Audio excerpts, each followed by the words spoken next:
WCLN 1170 Radio and Cable Channel 16 are pleased to present We Should Know, hosted by JW Simmons, an upbeat, informative look at people, places, and issues facing our community. This education-based analysis of issues will remain positive and informative as we consider closely what we should know. Welcome back, ladies and gentlemen. We Should Know is on the air. I'm JW Simmons, your host. We come to you each and every week right here on Star Communications Channel 16 and 316. Also, we come to you on WCLN 1170 Radio, simulcast at Tuesdays at 2:30. Our guest today is the Honorable Sue Lee, Chair of the Sampson County Board of Commissioners. Sue, thank you for being with us today. Thank you so much for inviting me. Absolutely, and it's always a pleasure to sit down and have a conversation with you and talk about a lot of issues. You are a businesswoman, and a lot of folks may know, I'm sure they probably do, but I'm going to kind of restate this. You're in a family business, a very successful family business, Precision Tool right here in Clinton, and Tart, your husband, is it 50 years, close to 50 years We've now? Just had our 50th anniversary. With grandchildren? With grandchildren. Wow. We were married when we were 2. Wow. It's amazing how time flies. I want to kind of start the conversation today about business. As we sit here and look back at 2021, a lot of us felt that we would be out of this COVID situation by now, that there would be some relief, not only for business, but just our social capacity.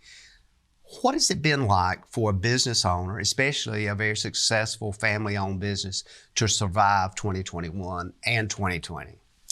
It has been more difficult than I would have imagined. At first, I was very optimistic that it was going to be short-lived, but we all see that it's continuing to plague us. Our biggest challenge has been finding materials to make our products. One example, we had a copper part that we could order material and have it here in 2 weeks. And I think now it's like a 9-month lead time. Of course, prices have skyrocketed because of transportation. For one, delivery charges are much higher.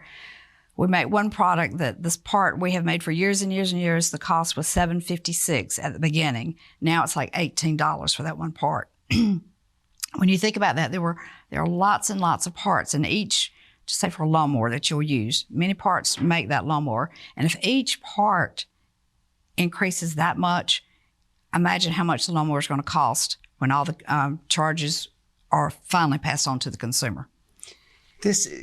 When you're explaining that, it just strikes me that we're really talking about the very, seed level of why we're seeing such a major increase in consumer costs when you go to purchase something, whatever store it may be. Because you're in the business of making things work, to put products together, to then retail it out to other places. And it's tremendous just listening to what you just said, we're probably looking at 20, 30% markups. Also, our customers realize that the availability of materials is not what it was. They're asking us to inventory a year's worth of material, some of our customers, so that their product will always be on the shelf for their customer. Well, that is really tough for a small business to keep lots and lots of inventory. That, for one thing, the cost of it, the main thing, then the warehouse space to house all this stuff. But that is the base level, that the costs are going to go up so much because every facet that we deal with, the prices are increasing. And we could buy the same metal this week and a new price next week, when for years the prices were stable, totally stable. When we think about the whole chain of delivery stuff, everything from things coming into the country that's being made here, transportation, that whole dynamic, if things were automatically fixed now and people got everything back in place, we're still talking years out before we can see what is being referred to as normal. You're absolutely right. It's going to take us a long time, and things will really drastically change. I'm not sure what the new norm is going to look like, but it's going to be very different. But we had worked really hard. We had one customer that we had worked, and we got their silver. We got a crystal award. We transitioned them from China. They were having all their parts made in China. 2 years ago, we got the award. We got everything stateside. We redid the tooling, everything, got it going. COVID interrupted all those kind of innovations that we were doing, that type of stuff that moving forward, we were basically in a maintained day-to-day situation, more putting out fires instead of going forward. It's been extremely hard for you, it sounds like. To talk to us about employability issues as well. I know it's one of the things that a lot of us see and read and hear on the news is it's just jobs and employability and finding people to work that's willing to work. Yes, we have a great employee base. We love our employees, but we have had a hard time replacing any. Our turnover is not that large, but we've had a hard time replacing anybody. Skilled work is very hard to find. I would like to see more education coming from trade schools in this area. There's such a need for like tool and die makers, machinists to help, but like in press operators, the back part of our business where we stamp out the parts, it's been hard to get people that are committed and want to come to work. It's a lot easier sometimes to get a check and not show up than it is to come to work and earn the money. For the most part, I would say 85% of our people have maintained and we're committed to come to work, but we do have that one issue of being able to find people to come in and do the work. And if we can't get the work done, the parts are not going to go out. You mentioned trades. One of the things that often comes up in conversations is that academic skills in the sense of college degrees and advanced academic degrees, all said is good. At the end of the day, there's this now world that we're living in that many folks, I think, are seeing that a lot of the trades jobs is paying much more, if you look at it from just a financial basis, is paying much more than academic degree level jobs. Absolutely. Trade schools, community colleges offer so much to the employers in this area. And there's such a need for electricians, plumbers. Like I said, for us tool and die makers, it's an excellent choice. And there used to be a stigma against going to a trade school rather than a four-year college. But I honestly believe that a trade school or trade that you are trained for is just as effective as a four-year degree.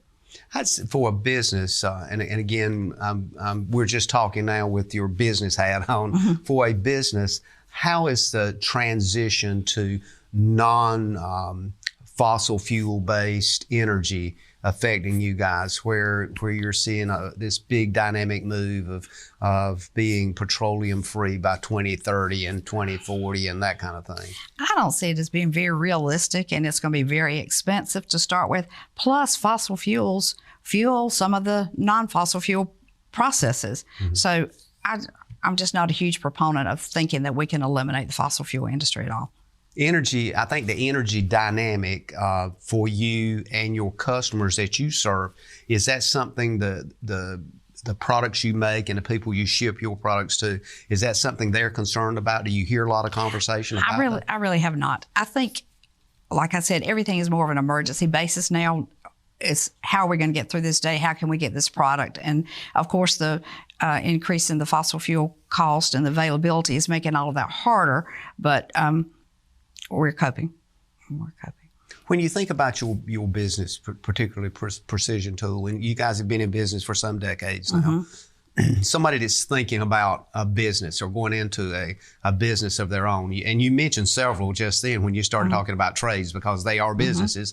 When they're thinking about doing that, what advice would you have for them, say if they were going to leave a, quote, paying job and go into a business? What would you say to somebody that said, you know, you've been a business owner for all these years, tell me what I should look for? Okay. First of all, being the person I am, I'm going to tell you I'd pray very hard about it. Do your research. Don't let go of your paying job until you have your business settled. We started out, and we both, Tart was with Hamilton Beach, and I was with an accountant with a hospital, and we continued our day job and work at Precision Tool at night. And we did that for about a year. Get some footing under you. Do your research, get a good customer base, and your customer is always right. You need to remember the customer is always right. Work hard. You've got to be willing to work hard. I consider Precision Tool my baby. I've called it that more than once. We started it out. We birthed it. We have grown it. You just have to work hard, be committed, be determined to satisfy your customers, provide them the good they want, the service they want, whatever, and just work hard. But go slow and expect there to be problems along the way, but you'll learn to deal with it. It's interesting because oftentimes I hear people talk about small business and they have such a passion for what they do. If a person is looking at a business they're going in to, how does that word passion for that business relate to success of that business? It is a huge part.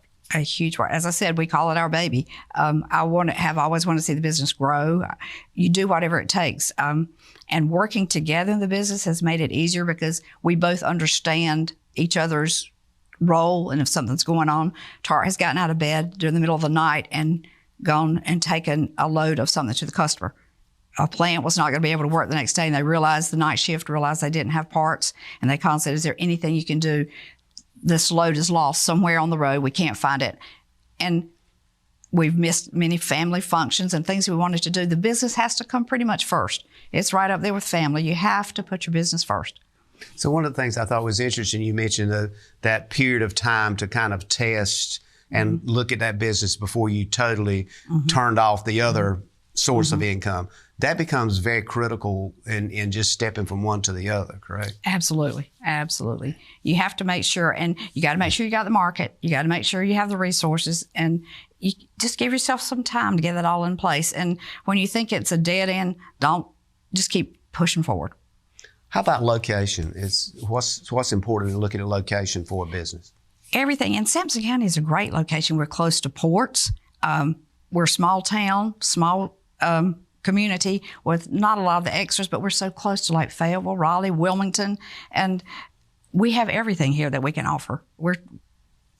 It's just a good place. Stephen Barrington, I think, does a great job in explaining that and putting that message out. And oftentimes, as you just said, if you look at the map, it's an ideal spot. I'm wondering why oftentimes some of these large corporates like Amazon and others want to just plop right down in the most densely populated area. I agree. I think maybe the availability of work, when companies want to come in, they want it to be ready. They want all the infrastructure to be here. They want the water, the sewer, everything. But sometimes I think the availability of workforce might be our biggest hindering factor. Absolutely. We're going to take a break and we'll come right back and we're going to talk about some of the county commissioner stuff. Okay. Ladies and gentlemen, we'll be back in a moment. We're talking with the chair of the Sampson County Board of Commissioners, Sue Lee. When we come back, we're going to talk about your business with the county.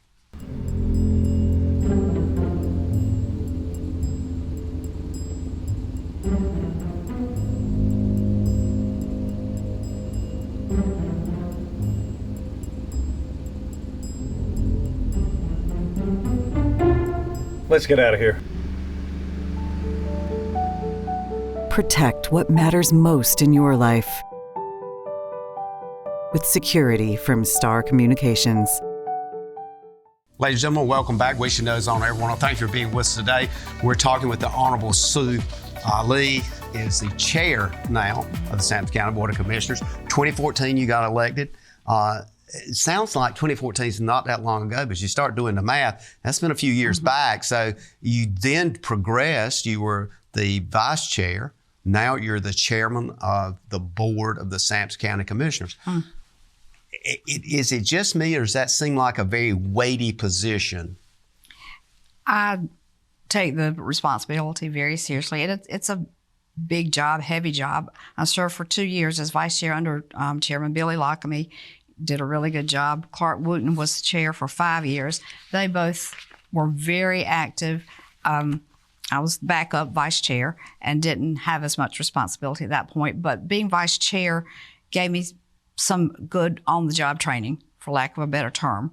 And I realized that Chairman Wooten had worked so hard and had given so much. And to his credit, each year he asked when we were going to reorganize the board and elect officers every year, it was, "Are you sure you don't want to be chair?" And the answer was, "I absolutely do not."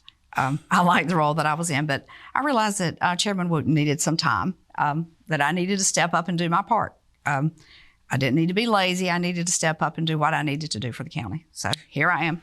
Well, let me take this opportunity to thank you for the service that you're rendering to the county, not only as a business owner, but also as doing this job as county commissioner. A lot of folks probably that hadn't been in that role and maybe could never know it unless they're in that role.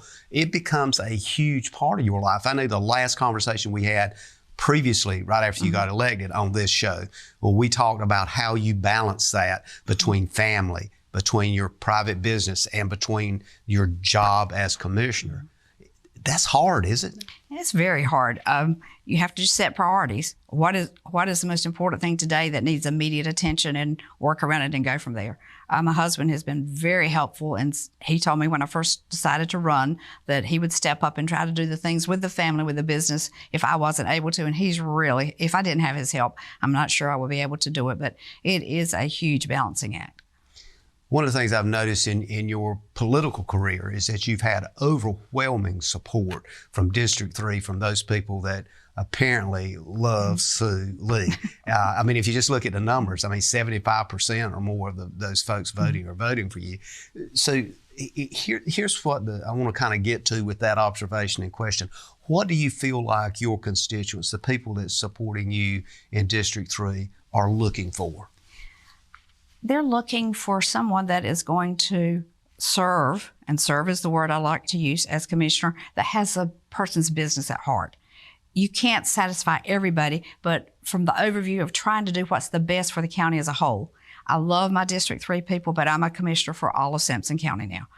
I try to make all decisions on what is best for us.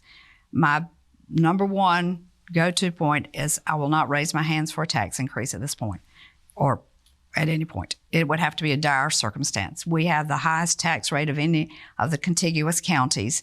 We need to run the budget of the county, control our spending in a way that we don't have to go to a tax increase and put it on the backs of our tax-paying citizens. And if you think about it, there's not an awful lot of ways to generate revenue for the county. You have to work within the confines. You get sales tax revenue, property tax revenue, some grants, but you have to be able to operate within those confines.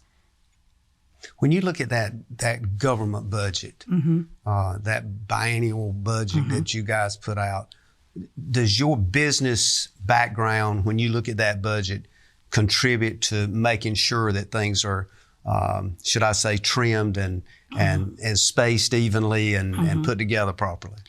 Yes, and it even goes more basic than that. It's almost like sitting around the kitchen table. If you don't have the money, don't spend it. You need to be fair with everybody. If you're going to do something for one group on this side, you need to be able to do it over here. That's one of my main bases on how I decide. We have an excellent staff. David Clack in finance is the best with a pen and pencil of anyone I've ever seen. They work on the budget, but we have several budget workshops in February as we get ready to compile the budget, and that helps us understand the needs and, yes, working with a business. And we have several, and in fact, the whole board, they're all worker bees, and they want what's best for the county at the best for our money, at the best for the tax dollars, because it's not our money we're spending, it's yours and yours. We're spending your money, and we want to spend it in the most effective way possible. One of the things that you alluded to in just this segment, we talked a bit about that budget and how it is equally, beneficial to everyone. We've talked about the idea of government and government's role with making things happen in the county. The big picture, we've got certain regulations, there's certain fees, there's certain things that is done, that is kind of required. Beyond that, what's government's role? I think government needs to get out of the way. Do what you have to do. Do the basic things that a government has to do, like, as you mentioned, the regulations, provide the infrastructure, that type of stuff, but stand back and let the business people, the citizens, flourish. They will do what they have to do, but if you have someone that is hamstrung and can't do anything, they can't succeed. But government, the larger the government, the less the individual is going to be able to flourish, I think. The government just they have a role, a great role, but they have one too, to step back and let the One of the citizens things run. that strikes me is that recently we've all seen in some situations in North Carolina, right here in North Carolina, where there's been a number of people going on strike, demanding, $20, $30 an hour, different kinds of pay wage increases. Where are we at with pay wages and what people make in the county? Are we at a good place? Are we lower than other counties? Is it about norm or what? I'm glad you asked that. At our last meeting, we approved an increase for our employees. We did one back in July, and we did 2% bonus. We have our HR person, Nancy Dillman, had done a study of the contiguous counties, found out where we were, and we wanted to get our employees up to where they were without affecting the taxpayer, without a tax increase. And that, as I said, there's a fine line there, but we got that done. We are going to do a pay study in July, hire a firm to come in and see how we are. But for now, I think we're at a very good place. Our employees are our best commodity that we have. We have great employees in the county, but we do need to pay them commensurate with their skills, and I think we're doing that. 2 recent employees, Stephen Barrington, Rick Sauer is the EM director, emergency management director in the county. Both of these folks came outside the county through a very detailed process. Tell us how important that is and why it's important for the county. You have to have the very best and the very brightest in the position that is going to be making the decisions for that department. And it's so important to get candidates in, and with a process that you can tell what the qualities are of the candidate and be able to ferret out what it is you need. And when you put the person in there to run these departments, the correct person, is going to make everything better, and it will affect the whole county. When you look at it, and I think I want to try to get this across. I pretty much think I know the answer to the question. I just want you to talk about it a bit. You look at, from the governance position that you and the commissioner sit in, that role looks at key positions in the county, and you're anticipating 5 years out, 3 years out. So you're already anticipating those people that are going to be ready to retire, capability to retire. Do you see the talent out there? Do you feel like that we're going to be able to replace some of these people? Because you just pointed out, we got some key players in county government that, unless my math is off, is going to soon be reaching that role. Yes, and I hate for anybody to retire. We love our people. They're so good. But yes, we do look at succession plans all the time and look at the positions that we think might be vulnerable, and there is a huge plan in place to try to make sure we have the best and the brightest and the ones that are going to do a great job leading the county. When you look at that plan, Sue, just frankly, what 2 or 3 jobs really concern you the most? Okay. The succession plan, because I know that there's 2 or 3 I'm thinking about. I'm sure it's well, probably... and I hate to get personal because age doesn't define how you are. And that's discrimination anyway. I'm old as dirt, but I still think I'm making a good commitment, a valuable commitment. So I really don't want to identify any because, as I say, age doesn't always mean the end of your career. Absolutely. And I think some of the critical roles I just immediately think about management positions and those kinds of things, but there are key players that are in department head positions and even strategic people within those departments. Absolutely. That could be a critical person that if they leave, there would probably be 10 or 15 people around them going, what are we going to do now? Well, for a base term, I'm a huge believer in cross-training, and that's a very base term for a department head. But we have employees that can step up to the plate and be interim for the departments until we could find replacements. When I think about employability too, we mentioned wages. The other part of that cycle is benefits for employees. Do you still feel, and are the county benefits still comparative to surrounding municipalities and governments? Yes, I agree. Yes, they are. And that's because healthcare is a big deal. Right. Yes. Very good healthcare plan we have for the employees, and that's a part of when we study wage. That the benefits are part of the wage package that we look at. And when it comes to employees and employment, the other thing strikes me is that it seems like a lot of folks today, unlike historically when I was involved, are willing to hop and skip to various other jobs. Used to, you get a job and you'd hold on to that thing till you got to the end.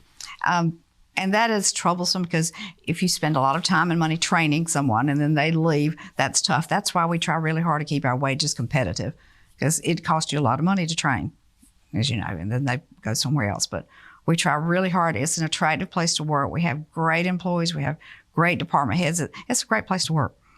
Well, we're going to take another break. We're coming up here on this break. And I want to kind of, when we come back, give folks a little tease coming in. I want to talk about some things that are goals that literally the Association of County Commissioners put together, and just touch on those 5 top goals and see where we're at in the county as it relates to those top 5 goals. Ladies and gentlemen, we'll be back in a moment. We're talking with the chair of the Sampson County Board of Commissioners, Sue Lee, talking about critical things that impact your life. We'll be back in a moment. At home or away, knowing who is at your door is priceless. Star Communications is here to help with its doorbell security camera by Skybell. Live viewing and two-way audio equips you with the ability to always see and greet anyone that shows up at your door.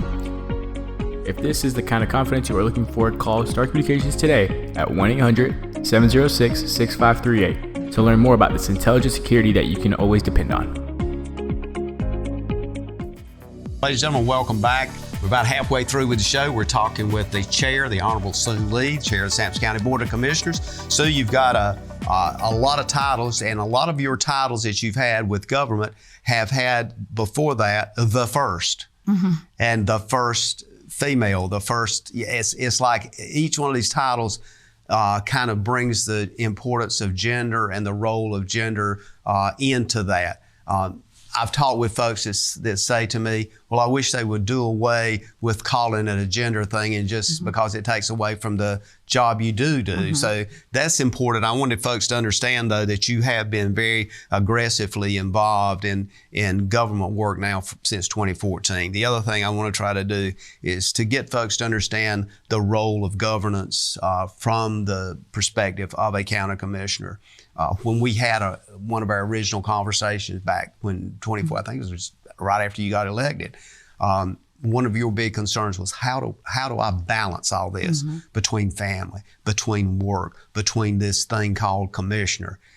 You've done pretty good with that, apparently. You've been able to dice it and slice it and make sure it all works. As we move forward, I want to look at some of the goals that the commissioners, the association, North Carolina Association of County Commissioners have put together. And one of those 5 priority goals is to seek legislation and funding on other efforts to expand digital infrastructure and broadband. In essence, people that live in rural areas, very few people live in a rural area that may be 10 or 2 or 3 per mile. But yet there's a big push to make sure they have access to broadband. COVID has pushed that forward just in the education side. Do you feel comfortable where we are and where we're going? And is there other funds and assets available, either through government or that's coming from the government to continue to expand broadband? And it's the importance of broadband. It is just, you can't even describe how important it is. We need it all over the county. Our students need to have it so they can research at night. Tomorrow, the USDA is presenting funding out at Star Telephone for some expanding of broadband in the northern end of the county. And there are several initiatives. We're trying to get the whole county covered. And yes, we are looking at that. We're very blessed to have this to start. And I'd like to see the whole county totally covered, that everybody has good access. And that will help with Stephen Barrington's job. That will help very much if everything's covered. Everything we can do to improve the county is going to make everything better. Has just the function and operation of the board changed because of COVID in the sense of access? I know you guys have started doing some meetings online where folks can actually go sit in their home and observe the meeting and what's going on. Is that going to be a huge plus going forward in getting people to see what's happening from that boardroom?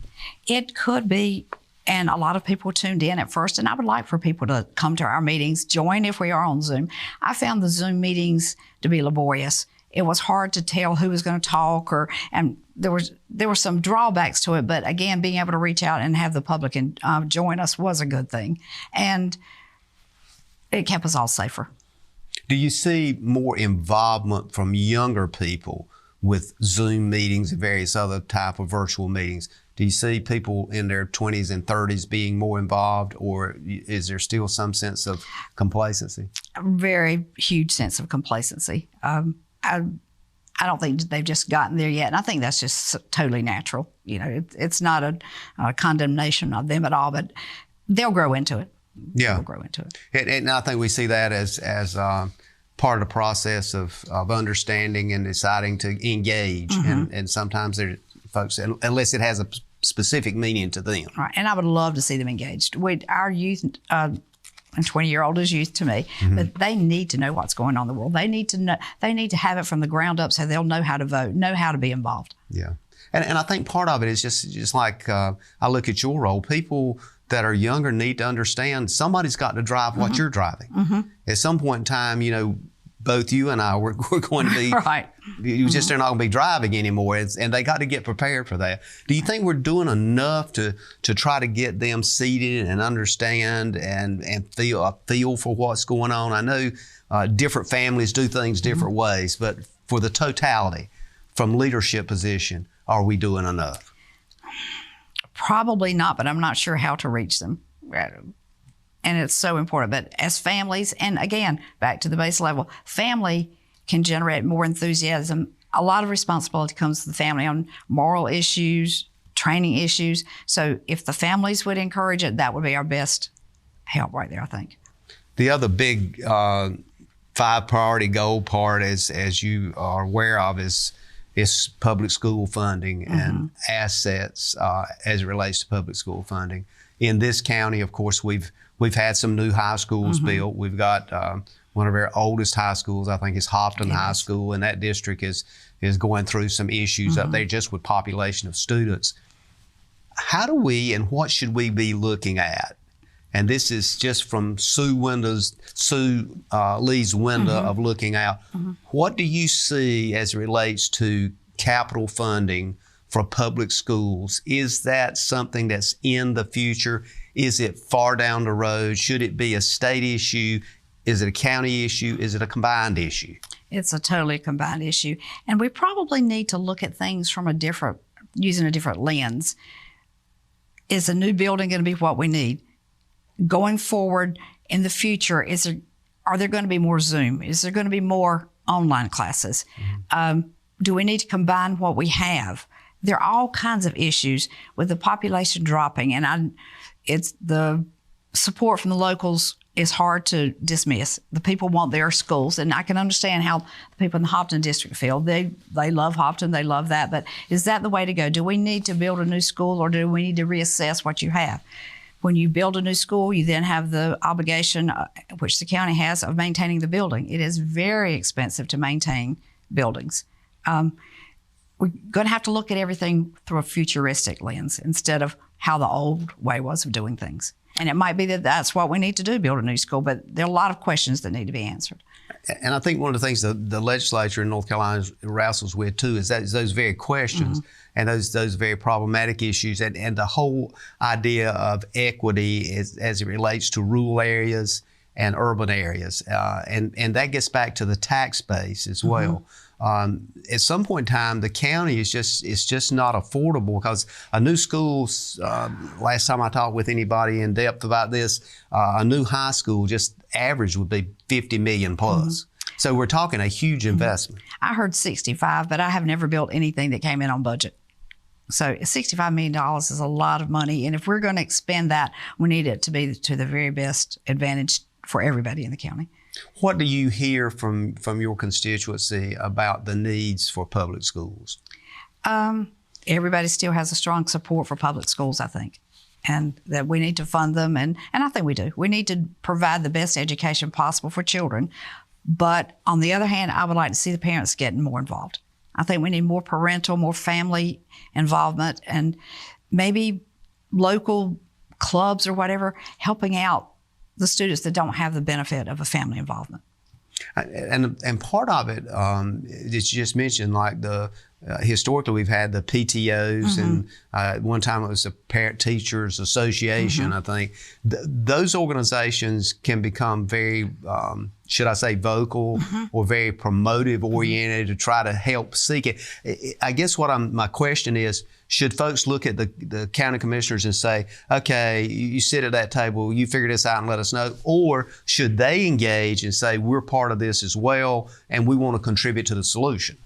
I think everybody needs to be involved. Our children are so important and we owe it to them for all of us to give them everything we can to make their life a better place, to make their education and prepare them for the future. But we need everybody. And I think one of the things that strikes me would be a question too. You see from the lens of a mother and from a grandmother. So it's not just you're thinking this from reading it. You actually are living this. Absolutely. And I love all children. My grandchildren call me Momo, and I would say 85% of the people that I know call me Momo. How about that? But children are our future. And we have been gifted as a gift from God, and we need to do what we can for all these children. Give us a picture. Here we got about a minute or two before we're going to go to another break. But give us a picture of what you see 5-10 years down the road. So I try really hard not to look in the future. I think things are going to change a lot with internet, and I think things are going to change. And I'm excited for it, but I really have no idea what it's going to be like. But it will be different. It will be different, but I would just want it to be better. I want it to be better. And do you think we're preparing for that unknown expectation as much as we can, or is there something else we need to be doing? Probably not, but I don't know what it is. I'm not sure what the answer is, but we need to do our very best at preparing for the future. The challenges await us, I guess, would be a good observation. As we look at that, and when we come back from this break that we're going to take in just a minute here, I want to talk about some of the issues related to mental health, the judicial processes, criminal justice, that kind of thing, has been impacting, should I say, counties and communities in a very destructive way in many cases. And a lot of folks don't see that happening as much in rural areas. But in kind of, I guess, preparing folks for that when we come back, I'd like to kind of talk about that and look at it as it relates to crisis situations with hospitals. I know you years ago, you used to work with the hospital, so you could probably address that question. These are the kinds of things that you face and look at in the preparatory mode, in looking at that crystal ball that everybody thinks the commissioners has and knows what's fixing to happen. So we'll prepare for that when we come back. Ladies and gentlemen, we're going to take a break, and I want to kind of talk a bit about your expectations and the chair here of the commissioners kind of get some relationship, if you will, to continue to email us and let us know that, but talk about what some of your expectations are in the county and some of the real realities that is faced in getting to those expectations. We'll be back in a moment. Stay tuned. To get the most out of your electronic devices, you need a strong internet connection and a protected home Wi-Fi network. You need high-speed internet from Star. Star has the fastest, most affordable high-speed internet service available for all your devices. We have no long-term contracts or high-pressure sales. Our service speaks for itself, and switching is hassle-free. We take care of everything with free installation from a local company. High-speed internet from Star. Internet at the speed of life. Ladies and gentlemen, welcome back. Thank you for being with us. My name is JW Simmons. The name of the show is We Should Know. I want to remind you how important you are to this show and to what we do and to what you hear and see each week on We Should Know. We would like to ask you to continue to send your comments to weshouldknow.edu@gmail.com. That's weshouldknow.edu@gmail.com. Also, if you'd like to send us a note, regular, we call it snail mail, but you can send it to Post Office Box 1482, Clinton, North Carolina, 28328. That's We Should Know, Post Office Box 1482, Clinton, North Carolina. We try to address issues, bring people on that know about those issues, and inform us and educate us each and every week. And quite frankly, I've been informed and educated on a number of shows over the past 10 plus years. And today is an example of that with the chair of the Sampson County Board of Commissioners, Sue Lee. Sue, thank you again for being with us. And we're coming up on our last segment. There is just so many things that we need to address. You're one of those people that sometimes I get in here and think maybe we could do a semester and just kind of keep going. But a lot of the goals that we're looking at with Sampson County is synonymous with other counties in the state. And one of those things that we have seen over the past at least couple of years has been an increased area of interest in the judicial justice part of what's happening. And in local governments, of course, we have criminal justice agencies out there that are doing different kinds of jobs, but part of that now is bleeding over into or paralleling the need for improved behavioral health and physical health things that maybe the community is not getting. What are you seeing and what touches you when you hear those terms? It is very concerning to me. I'm seeing a lot more behavioral, mental health type issues. I'm really concerned that they need to get the proper treatment rather than incarceration, this type thing. We need to treat the people. And I'm a bit puzzled of what the genesis of all the problems are. Where is this coming? I personally think COVID and the isolation might have contributed to some of it. I'm not sure, but I think it's very important for us to be able to identify it and treat the mental and behavioral type illnesses in the proper way. How do we approach this whole issue when we look at communities, when we look at families, when we see families that maybe are separated for whatever reason, and we look at that and go, how do we fix that? Because we're literally talking about fixing something that has been decaying or just being destroyed for decades. Again, I think it goes back to the base level of families. Families, I don't think are as strong as they used to be. I would like to see a revival of the spirit of having the family together, family looking after each other, family identifying a problem and getting help before it becomes a real issue. Our churches seem to have a huge role in this, and if they could be more proactive in getting help for people, identifying a need and sharing it with someone, just having a love for your neighbor, for your family, and wanting their life to be the best it can be. One of the things that strikes me, and I think we alluded to it in the beginning, was talking about this idea of responsibility, like what is a person responsibility for, what is a family responsible for, what is a community responsible for. Is there an expectation, do you think, that government can fix everything? Government cannot, and one of my favorite key phrases is personal accountability. I think each person needs to use all of their resources, their personal talents, everything to be the best they can be. Don't be lazy. Stand up, do what you need to do, help somebody else, but personal accountability goes an awful long way. Government cannot fix things for you. Government cannot be your savior. Do we as a community, and in your role as a leadership role with the county commissioners, do we communicate enough? I mentioned that you got overwhelming support with District 3, but you also represent the entire county. Are we communicating enough? We mentioned online Zoom communications and that kind of thing. Is the genuineness of that communication and understanding where you would like to see it, or do we need to kind of improve that? There's always room for improvement. I think everybody's probably doing the best they can. Back to personal accountability, everybody needs to stand up and help others. Help themselves, but help others. And if you see a need, share it. One thing I want you to touch on too, and I know that you're not only aware of this, but you're a big supporter, and that's supporter of agriculture in the county. And one of the things, one of the goals of the North Carolina Association of County Commissioners has been agriculture goals, and it talks about the importance of staffing, of research, of looking at legislation to protect farming operations from nuisance lawsuits and those kinds of things. This is a really big deal and a big concern for folks that are farmers out there.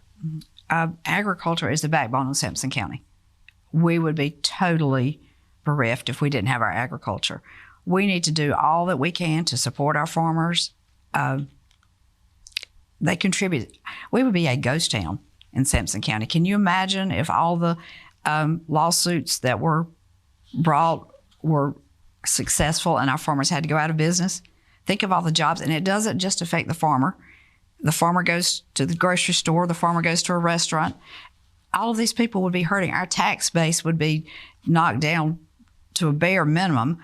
We need agriculture, and we need to stop seeing our farmers as our enemy. There's been so much, they contribute so much to making everything like it should be. The farmers really work hard at being a good citizen in Sampson County, and I think they need to get a break. A farmer mentioned to me that it's important for folks to understand that there's nobody more concerned about agriculture than the farmer because we live there. And I thought that was very well said. Yeah, I thought that was well put. Mm-hmm. And they genuinely care about their neighbor. The farmers are not out trying to destroy neighbors' properties or have bleed over from their hog farms. The farmers care, and they have tons of regulations, tons of regulations. And if they're found that they're not following those, they're identified and it's taken care of for the most part. Which segues to me, another key goal is environmental goals. And one of the things that we face here, as we have seen in our lifetime, the dynamic of destruction with everything from tornadoes to hurricanes to flooding.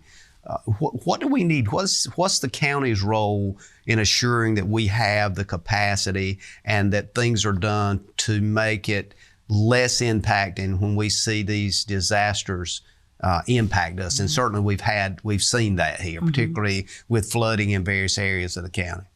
Well, this is sort of a mundane point, but we're building an emergency shelter to have all of our resources in one area. So when one of these catastrophes happen, the supplies will be there ready to go. We have redone our whole emergency response plan that involves employees and how they staff the shelters and our routines. And each time we have a hurricane or tornado, I go out and visit most of the shelters. We take turns visiting, seeing if they have what they need. We all try to be very proactive. The whole process of parlaying, I guess, the financial role of the disaster between the federal, state, and local, do you think, looking at the past, that we can improve on that? I think it's worked well so far. FEMA has been helpful all along as we go, and but we try to keep enough financial resources to carry the county if we are struck. So we try to prepare for every eventuality. One of the things we talked about off air was the shared feeling that this county and surrounding counties are the most giving counties. The people here have the most compassion and care for each other. Sometimes we might not know about something, or we might not be aware of something. How do we make sure we kind of engage that thread between the faith-based communities, between civic and government entities? Is that thread bonded enough? I think it is. And we all try hard. We all really try hard. And we are a very giving county. It's amazing how we all stand together and pull together when a crisis occurs. We're blessed to be here. Oh, we are. Sampson County is the best place in America. We lived in Raleigh the first 6 months we were married. I couldn't wait to get home to Sampson County. And when we pulled into Sampson County, I had my husband stop the car and I got out and literally kissed the ground. I love Sampson County. And at this point in my life, I'm doing everything I can to make it a better place for everybody else. And I want them to love it as much as I do. That could be the cornerstone comment of this conversation today. We got about another minute coming up here. I want to give you a few seconds. Anything that we've missed, and there's a lot of stuff, but you just pick out of that pile any one thing that you want to touch on is for your comment. I would just like to see the citizens of Sampson County just take a moment, think about how blessed we are to be here. If you have ideas, we have a public comment period after each meeting at the Board of Commissioners, and you're welcome to come. Just sign up at the door. Tell us what you think. We do not know everything, far from it, but we're doing the best. The five of us are doing the best we can to serve the county, to make it better. But goodness gracious, our citizens have so many ideas that it would be wonderful if they would share with us, give us ideas on how they can make us be better, and let's all work together to just make this a better place. if it can be better. I think it's a perfect closing comment. And I would just say that one of the things that's important with what you do is that you're a very approachable person. Yeah. You're easy to talk to. And for folks that have not met you or reached out and said, Madam Chair, I'd like to talk to you about something, they need to do that. So Thank you for being with us. Absolutely. Glad to be here. Ladies and gentlemen, I want to thank you for being with us today. And some of the conversations we had, certainly we didn't go into all the paths we could, but we certainly appreciate you being with us. And hopefully we'll get the chair back soon and talk again. May God bless. We look forward to seeing you again next week. Thank you for tuning in to this week's episode of We Should Know with host JW Simmons. If you have a question, comment, or suggestion regarding this or any episode, please send your emails to weshouldknowedu@gmail.com. And remember to tune in every Tuesday at 2:30 for another informative episode of We Should Know.